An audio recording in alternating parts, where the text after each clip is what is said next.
This video was brought to you by Noble Knight Games. More about them later. Hey everybody, Kimberly here, and I'm excited to share with you Color Field. This is the latest out by 25th Century Games, and it's for 2 to 4 players. I've got one board set up here so I can just show you the components and give you a feel for the game, but every game is going to last about half an hour, and players are essentially painting 3 different paintings over the course of the game, adding up their points from round to round, and the first thing players get to do is prime their board.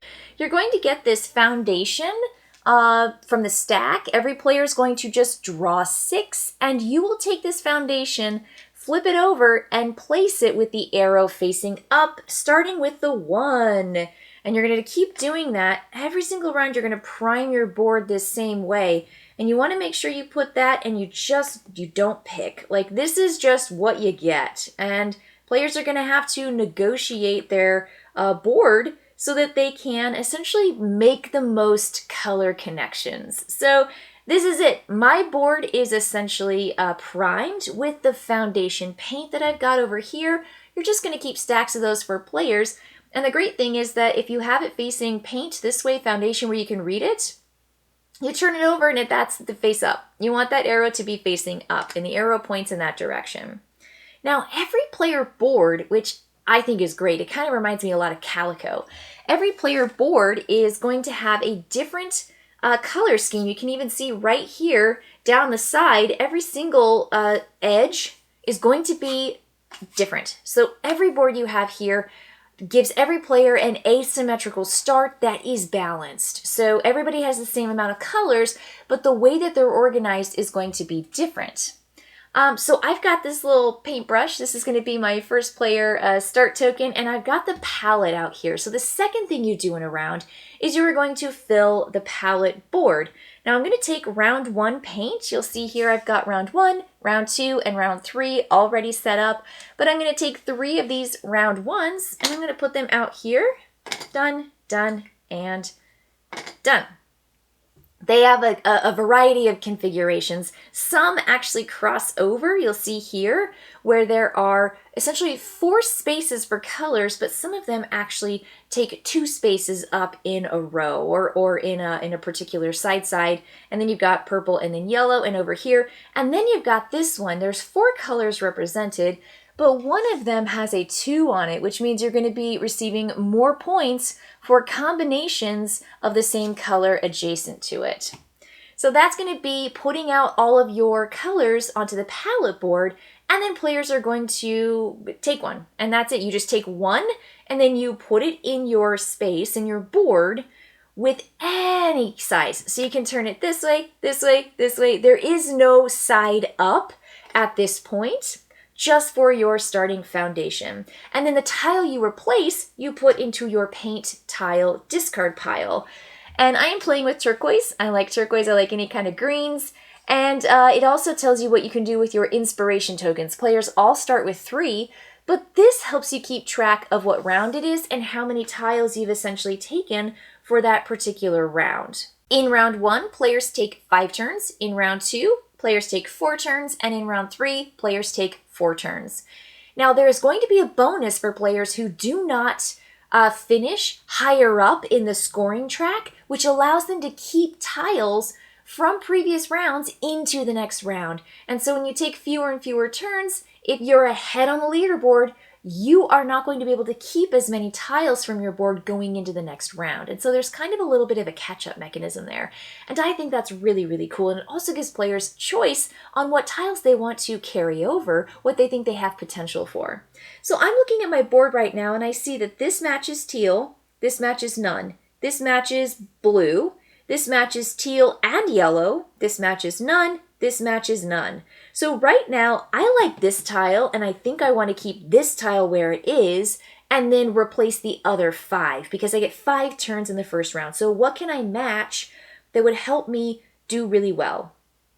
Now I take this and I look at it, and I'm like, the yellow is great because it'll match and give me 1 point for each matching side, but this gives me an additional point, but it doesn't match the blue above. So I kind of don't want to get that. This seems like it matches yellow and teal, which might be really good. I'm going to do that. I'm going to take this tile and I'm going to replace that and put it in my paint tile discard pile, and I'm going to say ding. My round is over, and we're going to replace this with a tile, and then my opponent is going to go. That's it. We do that 5 times in the first round, and then we're going to score up our board. So what I'm going to do is I'm actually going to get to the scoring spot and show you how to score, and then also tell you more about the community tools, which is a slightly advanced play, but offers a really, really cool interactive round-by-round feature for all players. So let's just say my opponent takes this tile, and they take it, they put it out here, and then it replaces. I'm playing a faux 2-player game. Let's say I look out there and I don't want any of those tiles. I can draw from the top of the round tile if I want. If I look out there and say, none of this does anything for me, it is not good, and I really, really need something else, I can draw from the top. But then I have to either take it or keep a tile and then discard one over here. So whatever I take, one tile has to go into my trash pile, essentially. So what do I want? It looks like I can get teal, and it matches nothing. If I keep that, I get teal. Oh, it does go down, and it does match my peach. Maybe I should do this. I'm going to do this. I'm going to take this guy out of here, put it in my discard pile, and place that one down here. Now, what this does is it keeps this matched to the tile I like because I have a lot of matching spaces. It matches my peach, and it matches this over here, and gives me a chance to possibly get some more opportunities for these guys. So I'm really kind of banking on getting some connections here. All right, I flip it over. My opponent takes one. My opponent takes, let's say, this one. We're going to dump that out there. We're going to put one out. Gosh, there's a lot of that teal right now. Let's see here. This is a good tile that I've already placed. So if I have to match peach to peach, that doesn't look good to me because it doesn't match anywhere really. If I match peach to peach, that orange, oh, that yellow is such a rough go. And that's purple. That doesn't match either for that space. Okay, so maybe I need to do something else. There is something that you can do on your turn. They're called inspiration tokens. Everyone starts with 3, and you get 3 for the whole game. So I'm going to read this to you and show you what that means. It says here, spend an inspiration token to swap 2 tiles or rotate 1 tile on your canvas. So if I want to just take 2 tiles and literally swap them, don't rotate them, but I want to swap them, that's what I do. I spend 1 inspiration token to swap 2 tiles. Or I can spend 1 to rotate a tile in any direction that I want. So if I really get the right tile, but then later I figure out, oh, it's in the wrong spot, or it's not facing the right direction, I can spend those, but those are gone forever. So at the end of the game, they're not worth anything. They do break some ties, but you want to use them when you need them. I'm going to just risk it because I have 2 other spaces here, and I think I might try to go for top tile. Let's see what happens. Oh, wow. Okay, interesting. So I've got this kind of coral, yellow, teal, and blue. I like the tiles I've placed so far. If I turn it this way, it still doesn't match, but it does match 2 sides, but it doesn't match the other 2. So I don't like that. But if I put this here, it matches my blue and my blue, but it doesn't match on this side at all. I sure would like it to match on that side. And if I took it on this side, I could do a 2. Nope, I don't like that. Nope, I don't like that. Well, I didn't get as lucky as I wanted to, but what I am going to do is take this out, and I'm going to put it like this and hope I get a better one on this side. But I've essentially matched teal, and I've matched my blue right there, and I'm getting some points for that. So I'm going to put that out there, and now that's still there for my opponent. Let's say they take this guy, and now they're going to replace it, and it's back to me. So what do I want? I want this. Pretty good. Not the best, but pretty good. I'm going to replace this guy up here because what I do get is a teal. I get not a teal. I get teal here. I get coral here. I get yellow there. I just didn't get the yellow up here. If those 2 had been swapped and I'd have purple up here and then yellow over here, it would have been perfect. A perfect 4-side match, which, you know, again, pretty cool. All right, I just have 1 more turn left. This is going to be my opponent. They're going to take one of these guys. Let's have him take this one. I don't know if I wanted that, but maybe I did. Who knows? And we're going to put that out there. So the only one left that's basic are these 2, but I only get 5 tiles this turn, and that one I really liked. So I'm essentially replacing this one, and I really, really hope that I can find something that matches this. So if I turn it this way, Terrible. I don't like that at all. I don't like this tile. That's a bad tile for me. This tile, not so great. Yeah, not so great. Let's take a look at this. Is this going to be the winner? I have no winner. I have no winner. Let's just draw from the top. I think hopefully it's going to be better than what I had. And it is terrible. Oh no, it's moderately okay. It's kind of terrible, but it's okay. That's going to be it. Doesn't matter if my opponent goes next because we're going to scratch out all these 1 tiles and we're going to move on to round 2 after we do a score. So here's how easy scoring is. You're simply going to look at each tile and you are going to count the sides that match for each tile. So I'm going to start down here. Well, let's start at number 1 because I think the board just goes 1, 2, 3, 4, 5, 6. So we're going to start out here. I am this turquoise color. You've got your score sheet here. I'm going to say 1 side, 2 side, 3, 4. I'm going to count up 4 points because when you see a 2, instead of counting it as 1, when it matches, you count it as 2. 1, 2, 3. So I'm going to go 1, 2, 3. Here I go 1, 2, 3. Got it? Now I come here and I go 1, 2, 3, 4, 5. Nice. Here. 1, 2, 3, 4. All right. And then here I'm going to say 1, 2.